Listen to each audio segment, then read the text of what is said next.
नानी चाहिँ खालि भिडियो खिचिरहेको रहेछ। अब म एकदम देखाइदेऊ न नानी, यता यता खोर्सानी रोप्ने तयारीमा छु। यहाँ चाहिँ खुल्ला जग्गा छ कि, खुल्ला जग्गा छ कि यहाँ एक दुईवटा भन्दा पनि 10वटा जस्तो चाहिँ हुन्छ होला हौ। खोर्सानी रोप्छु है, साथीहरूलाई देखाउँछु।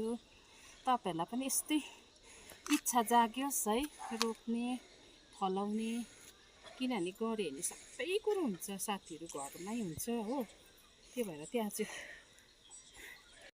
अब यो गाईको मलमा मात्रै चाहिँ उयो हुन्छ, ज्यादा हौसिन्छ हो। यसमा चाहिँ जङ्गली मल भन्दा पनि जङ्गलकै माटो। आज नाना आउनु भएको छ कि, नानाले बोकिदिनु हुँदैछ, सघाइदिनु हुँदैछ हो। म एक्लै गर्नु चाहिँ यो काम साह्रो नै पर्छ है, किनभने म बोक्नु ओर्नु चाहिँ सक्दिनँ। सबै मेरो फ्यामिलीले नै सपोर्ट गर्छ बोक्नु। छोरी छ, पापा छ, नानाको बेलामा नानाले सघाउनुहुन्छ।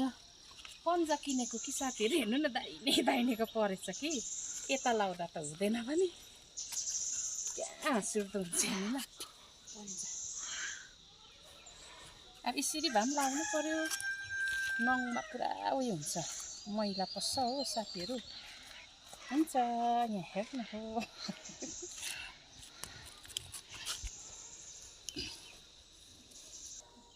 लामो भयो नि भिडियो।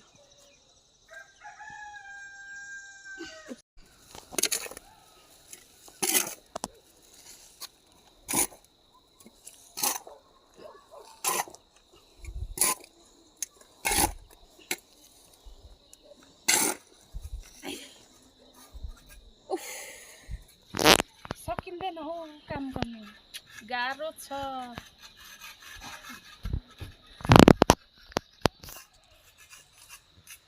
गाह्रो छ हो, गाह्रो छ।